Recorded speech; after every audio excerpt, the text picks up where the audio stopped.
तो गाइस आज हम बात करेंगे हाई क्लास मानवा के चैप्टर नंबर 15 के बारे में। और आज की वीडियो की शुरुआत में हम देखते हैं चोई डोंग हवान को, जो कि पीबैक हाई स्कूल का 6ठे नंबर का सबसे स्ट्रॉन्ग बंदा होता है। गॉक्यून के हिसाब से इस बंदे को वैंग डैम से फाइट करने के लिए जाना होता है, लेकिन जब गॉक्यून इसके पास आता है तो देखता है ये किसी लड़की से चैटिंग कर रहा है। मतलब ये डोंग हवान नाम का सांड प्यार में पूरा का पूरा पागल हो जाता है। और यार मुझे समझ नहीं आता कि मोस्टली लड़के रियल लाइफ में भी ऐसे क्यों होते हैं कि कोई लड़की उन्हें हाय बोल दे या फिर थोड़ी सी बात कर दे, वो उस लड़की के पीछे पड़ जाते हैं, सोचते हैं कि मतलब इससे तो अब शादी हो जाएगी। आई थिंक बॉयज लोग इमोशनली थोड़े से भोले होते हैं, बट ऑब्वियसली ये बात मेंस पे अप्लाई नहीं होती है। तो खैर जो डोंग हवान नाम का बंदा होता है कैंग याना से बात कर रहा होता है मोबाइल में, और कैंग याना का नंबर वगैरह उसको दिया होता है शी हॉन ने। चोई डोंग हवान गॉक्यून को काफी ज्यादा खुश होकर कहता है, इस लड़की को बड़े और मजबूत लड़के पसंद हैं। बेसिकली ये लड़की यहाँ पे मेरी ही बात कर रही है। वैसे गॉक्यून तुम यहाँ पे आ ही गए हो तो मुझे कोई बढ़िया सी मूवी बताओ, क्योंकि मैं जल्द ही इस वीकेंड उसे मूवी पे चलने के लिए पूछने वाला हूँ। लेकिन गॉक्यून इसके हाथ पे एक रैपट मार के इसका मोबाइल नीचे गिरा देता है और गुस्से में डोंग हवान को कहता है, पहली बात जो तू ये कर रहा है ये डेटिंग या फिर उससे क्लोज बिल्कुल भी कुछ नहीं है, और दूसरी बात ये बकवास बातें करना बंद कर और वैंग डैम से जाके फाइट कर, जैसा कि तूने मुझसे वादा करा था। अगर तूने वैंग डैम से जाके फाइट नहीं करी तो तेरे चेहरे पे जितने भी बाल हैं मैं सारे के सारे उखाड़ दूंगा। लेकिन डोंग हवान बहुत ही सीरियस तरीके से अपनी जगह पे उठता है और कहता है, लिम गॉक्यून यहाँ पे वो तू है जो बकवास बातें कर रहा है। मुझे इससे कोई फर्क नहीं पड़ता कि तू कितना ज्यादा ताकतवर है, मैं लेकिन तेरा ऐसा बिहेवियर बर्दाश्त नहीं करूंगा। अगर तू मेरे सामने ऐसा ही बिहेव करता रहा तो तुझे ये बात माननी पड़ेगी कि तू मुझसे जल रहा है। मुझे ये बात अच्छी तरीके से पता है कि मेरी याना चान कितनी ज्यादा क्यूट है। गॉक्यून एक तरीके से यहाँ पे स्पीचलेस हो चुका होता है, क्योंकि उसने ऐसा बिल्कुल भी एक्सपेक्ट नहीं करा था कि ये मोटा ऐसा कहेगा। एक तरीके से ये मोटा प्यार में अंधा हो चुका होता है। इसके बाद डोंग हवान जमीन से अपना फोन उठाता है और यहाँ से जाते हुए कहता है, एक कहावत है, जितना तुम अपने अकेलेपन को छुपाओगे तुम्हारा अकेलापन उतना ही ज्यादा बढ़ता रहेगा। गॉक्यून तुम्हें अपने अकेलेपन को छुपाना नहीं चाहिए और तुम्हें भी जाके अपना प्यार ढूंढना चाहिए। Now then see you later. जैसे ही डोंग हवान यहाँ से जा रहा होता है इतने में ही उसकी टक्कर 5वें नंबर वाले बंदे से होती है। ये 5वें नंबर वाला बंदा हमेशा ज्यादातर गुस्से में ही रहता है, लेकिन चोई डोंग हवान अभी इससे टकरा के खुद इसको सॉरी कह देता है, क्योंकि उसका मूड काफी अच्छा होता है। और 5वें नंबर वाला बंदा जैसे ही यहाँ क्लास के अंदर आके गॉक्यून को देखता है तो गॉक्यून काफी ज्यादा गुस्सा होता है, इसलिए इस 5वें नंबर वाले बंदे की हंसी छूट जाती है। इसके बाद डोंग हवान सीधा जाता है शी हॉन की क्लास में, यानी कि वैंग डैम की क्लास में, और वहाँ पे जाके शी हॉन को कस के गले लगा लेता है और कहता है, तू सच में मेरा सच्चा दोस्त है। मुझे तो अभी पता चला है कि तू इस दुनिया में एग्जिस्ट भी करता है। तूने जो मेरे ऊपर एहसान करा है मैं इसका कर्ज किसी ना किसी दिन जरूर चुकाऊंगा। यहाँ क्लास में अगल बगल के बंदे सोच रहे होते हैं कि आखिर ये यहाँ पे क्यों आया है, क्या ये यहाँ पे वैंग डैम से फाइट करने के लिए आ रखा है। वैसे भी जो टेशॉक इस स्कूल का डॉन है वो इसी क्लास में पढ़ता है, लेकिन अभी वो वॉशरूम जा रखा है, इसीलिए टेशॉक की गैर मौजूदगी में यहाँ पे फाइट करना इन लोगों के लिए काफी ज्यादा आसान होने वाला है। डोंग हवान ने शी हॉन को गले लगाया होता है, इसलिए शी हॉन की बहुत ही हालत खराब हो चुकी होती है पिचक के। इतने में ही वैंग डैम जो यहीं बगल पे बैठ के पढ़ाई कर रहा होता है वो चोई डोंग हवान को कहता है, अबे ओए सुअर, आखिर तू ये क्या कर रहा है, उसको छोड़ दे। क्या तुझे दिखाई नहीं दे रहा है वो मेरे साथ बैठ के पढ़ाई कर रहा है। डोंग हवान ने शी हॉन को छोड़ दिया होता है और कहता है, हाँ तू जरूर वैंग डैम होगा है ना, माफ करना माफ करना, मैं तो भूल ही गया था कि तू भी इसी क्लास में पढ़ता है। तो ठीक है, क्योंकि तू मुझे यहीं पे मिल गया है तो अभी मेरे पास मौका है तुझे इस बोतल की तरह पिचका देने का। और यहीं पे जो अभी एक बोतल रखी होती है डोंग हवान ने उसका कचुम्बर बना दिया होता है। इसके बाद वैंग डैम को दोबारा से कहता है, लेकिन बहुत दुख की बात है इस वक्त मैं तुझसे फाइट नहीं कर सकता। मुझे बाद में एक बहुत ही क्यूट सी लड़की के साथ डेट में जाना है, इसलिए मैं नहीं चाहता मेरे फेस पे एक हल्का सा भी स्क्रैच आए। मेरी डेट खत्म होने के बाद मैं तुझसे निपटता हूँ, तब तक के लिए शांति से मेरा इंतजार करियो। और शी हॉन मेरे भाई, बाद में हम घूमने चलेंगे साथ में। शी हॉन वैंग को बोल रहा होता है कि उसने तुम्हारी बोतल तोड़ दी है। वैंग कहता है, अबे गधे वो मेरी नहीं थी। तो खैर डोंग हवान यहाँ से जा चुका होता है, और यहाँ पे मेन बात ये होती है कि यहाँ पे जो भी षड्यंत्र चल रहा है वो सारा का सारा वैंग डैम ने ही रचाया है। और शी हॉन वैंग डैम को इसी बारे में कहता है, चोई डोंग हवान तुम्हारे जाल में काफी अच्छी तरीके से फंस चुका है। कमाल है, तुम उस लड़की से इतनी समय पहले से कनेक्शन बना रहे थे ताकि तुम ये कर सको,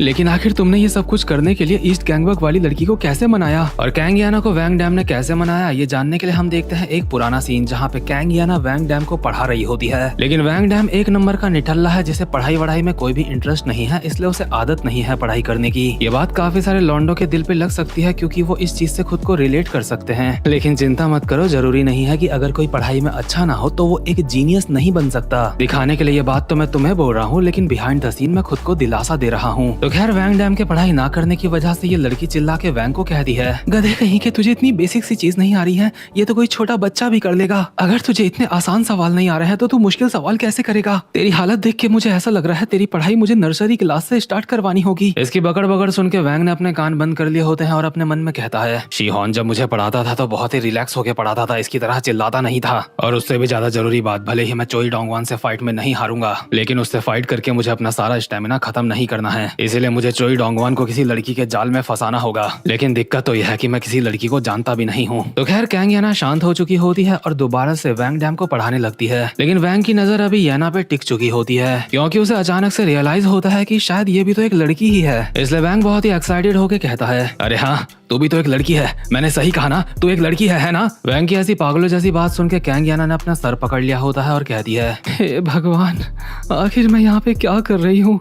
मैं यहाँ पे इसके साथ कैसे फंस गई? ए लड़की मेरी बात सुन, अभी इस सब का वक्त नहीं है। दरअसल मुझे तेरी एक छोटी सी मदद चाहिए होगी। इसके बाद वैंग याना को बताता है कि तुझे एक लड़के को अपने प्यार के जाल में फंसाना होगा और उसके बाद उसे धोखा देना होगा। और सच में आप में से कोई लड़की अगर ये वीडियो देख रही है और तुम्हें कोई लड़का या फिर कोई भी ऐसा करने के लिए कहता है, कभी ऐसा मत करना, क्योंकि कर्मा इज अ बिच, हमारे कर्म हमारे पास लौट के जरूर आते हैं। और ऑब्वियसली कैंग याना को भी तुम हरामी लड़की मत समझो। वो वैंग की बात सुन के साफ मना कर देती है कि वो ऐसा नहीं करेगी। लेकिन वैंग अब भी बोल रहा होता है, कम ऑन, तुम्हें सिर्फ उससे 2 दिन बात करनी है। नहीं 2 नहीं 3 दिन बात करनी है। 2 दिन हो या फिर 3 दिन, मुझे इस बात से फर्क नहीं पड़ता। मेरे पास कोई भी रीजन नहीं है कि मैं तेरी बात मानूं। चल ठीक है, अगर तुझे इतनी ही दिक्कत है तो तू ये काम मत कर। हाँ मैं ऐसा काम कभी नहीं करूंगी। इसके बाद ये दोनों मुंह फुला के चुपचाप से बैठ जाते हैं और कैंग याना कहती है, वैसे तुम शियोल क्यों आए हो? मैं इसलिए पूछ रही हूँ क्योंकि मुझे नहीं लगता कि हम दोनों की लाइफ अब तक नॉर्मल चली होगी। आखिर तुम ही बताओ, एक लड़का और लड़की अपने घर से दूर शियोल में किसी हॉस्टल में क्यों रह रहे होंगे? तो मुझे बताओ आखिर तुम्हारा यहाँ पे आने का रीजन क्या है? क्या लेकिन तू मुझसे ये क्यों पूछ रही है? ऑब्वियसली मेरे पास इसकी कोई महान सी वजह तो नहीं है यहाँ पे आने की, और मुझे पूरा यकीन है तेरा भी कोई बकवास सा रीजन होगा यहाँ पे आने का, जिसका जवाब सुन के मुझे ऐसा लगेगा कि जैसे मुझे तुझसे पूछना ही नहीं चाहिए था। वैसे एक बात बता, मुझे लगता है तेरे पास ज्यादा पैसे नहीं है। आखिर तेरे साथ दिक्कत क्या चल रही है? अच्छा इस बारे में पूछ रहे हो?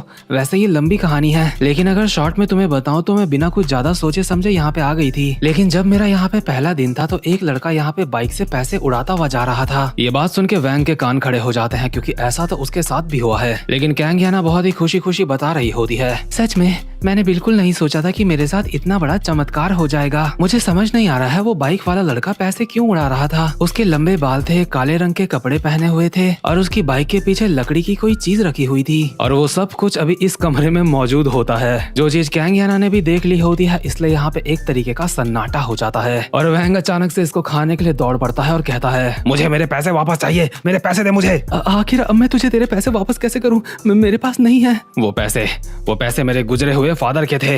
हे रुक जाओ, अगर मैं उन पैसों को वापस देना भी चाहूँ तो भी मैं ऐसा नहीं कर पाऊंगी। क्या तो पैसे वापस नहीं दे पाएगी? 1 मिनट, क्योंकि तेरे पास पैसे नहीं है तो तू दूसरी तरीके से मुझे पे कर सकती है। कैसा रहेगा कि जो मैंने तुझे कहा तू उस काम को कर ले। और इसी वजह से कैंग याना को चोई डोंगवान से बात करनी पड़ती है, उसका काटना पड़ता है। इसके बाद हम कैंग याना के स्कूल का सीन देखते हैं जहाँ पे वो कॉरिडोर पे चैटिंग करते हुए जा रही होती है मोबाइल में, और चोई डोंगवान उसको मैसेज में बोल रहा होता है साथ में मूवी देखने के लिए। याना को समझ नहीं आ रहा होता है कि इस मैसेज का रिप्लाई वो कैसे दे, मतलब क्या बोले इसे आगे। लेकिन इतने में ही याना की टक्कर चलते चलते एक लड़के से होती है, और सरप्राइजिंगली ये लड़के को आप लोगों ने पहले देखा होगा। ये जो लड़का है है युंग रॉक, जो कि इस स्कूल का 2nd सबसे स्ट्रॉन्गेस्ट बंदा है। और आपको बता दूं ये लोग और वैंग डैम लोग अलग अलग स्कूल में पढ़ते हैं। टक्कर होने के बावजूद युंग रॉक याना को कुछ नहीं कहता और चुपचाप से यहाँ से निकल लेता है। इतने में ही याना को मैसेज आता है वैंग डैम का कि तू अब चोई डोंगवान से बात करना बंद कर सकती है। लेकिन याना को समझ नहीं आ रहा होता है कि अचानक से वो बात करना कैसे बंद कर दे, लेकिन किसी न किसी तरीके से उसको बात करना बंद तो करना ही पड़ेगा। वहीं दूसरी तरफ हम देखते हैं चोई डोंगवान को, जो अभी नर्स ऑफिस जा रखा होता है। डोंगवान यहाँ की टीचर को पूछता है कि आपको किस तरीके के लड़के पसंद है। टीचर कहती है, डोंगवान क्या तुम अभी अपनी टीचर के साथ फ्लर्ट करने की कोशिश कर रहे हो? अरे नहीं, वैसे आप काफी ज्यादा सुंदर हो, लेकिन मैं आपसे किसी और वजह से पूछ रहा हूँ। वो दरअसल बात ऐसी है कि मुझे कोई लड़की मिल चुकी है। अरे वाह, क्या सच में? आखिर वो कौन है? वो टीचर, दरअसल मैं आपके पास इसलिए आया था क्योंकि मेरा एक सवाल था। मैं उसके साथ अपनी पहली डेट में जाने वाला हूँ। भले ही उसने मुझे अभी तक इस चीज का रिप्लाई नहीं करा है, लेकिन मुझे डर है जब मैं उसके सामने जाऊंगा तो शायद मैं उसको पसंद नहीं आऊंगा। मैं जब से छोटा था लोग तब से ही मुझसे दूर रहना पसंद करते थे क्योंकि मैं सबको डरावना लगता था। अरे डोंगवान, तुम्हें चिंता करने की कोई जरूरत नहीं है। दरअसल मुझे तुम्हारे ही जैसे लड़के काफी ज्यादा अच्छे लगते हैं। क्या सच में मुझ जैसे लड़के पसंद है आपको? ऑफ कोर्स, क्योंकि तुम आत्मनिर्भर हो और ऊपर से तुम्हारा शरीर जो तुम्हें एक जंगली पना देता है। तुम्हारे चौड़े कंधे, बड़ा शरीर, हेल्दी बॉडी, आखिर ये किस लड़की को पसंद नहीं आएगा? इसलिए डोंगवान, अपने ऊपर भरोसा रखो। एक तरीके से टीचर ने खामखा इसको चने की झाड़ में चढ़ा दिया होता है। अंदर से तो इसको भी पता होता है कि ये गधा है, लेकिन अभी ये कंफ्यूज हो चुका होता है और कॉरिडोर में जाते जाते खुद से कहता है, हाँ, टीचर सही कह रही थी। याना चान मुझे मैसेज करना भूल गई होगी, लेकिन कोई बात नहीं, मैं याना चान से एक बार फिर से पूछ लूंगा। लेकिन इतने में ही याना का रिप्लाई आ जाता है और ये बंदा काफी खुश हो जाता है, लेकिन मैसेज देखते ही साथ दुखी भी हो जाता है क्योंकि याना का रिप्लाई आया होता है कि डोंगवान, मुझे माफ कर देना, लेकिन आज के बाद से मुझसे बात मत करना। डोंगवान को इतना तगड़ा झटका पड़ा होता है कि वो एक तरीके से सुन पड़ चुका होता है और उसको ऐसा महसूस हो रहा होता है जैसे उसके शरीर के अंदर अब जान ही नहीं बची, क्योंकि उसकी जान ने तो उसको ठुकरा दिया है। और एग्जैक्ट इसी मोमेंट में इसके कंधे के पीछे से हाथ आता है वैंग डैम का। वैंग एक हरामखोर वाली स्माइल के साथ इसको कहता है, मैं तुझे बहुत देर से ढूंढ रहा था चोई डोंगवान, आजा फाइट करते हैं। चोई डोंगवान तो बेचारा एक अभी सदमे में होता है और इसी सदमे में कहता है, हाँ, फाइट। और इसी के साथ वैंग इसके मुंह पे एक खतरनाक सा मुक्का मार के इसको जमीन में बिछा देता है और दोबारा से हरामखोरों वाली स्माइल के साथ कहता है, बहुत बढ़िया, तो तू फाइट करने के लिए तैयार है? हाँ। मतलब यार सच में वैंग डैम जैसा हरामखोर मेन कैरेक्टर बहुत ही कम मानवाज में हमें देखने को मिलता है और इस मानवा की ये बात इस मानवा को काफी ज्यादा दिलचस्प बनाती है। तो खैर, वीडियो को लाइक और चैनल को सब्सक्राइब जरूर से कर देना। अब मैं आपको मिलूंगा अपनी नेक्स्ट वीडियो में, तब तक के लिए गुड बाय।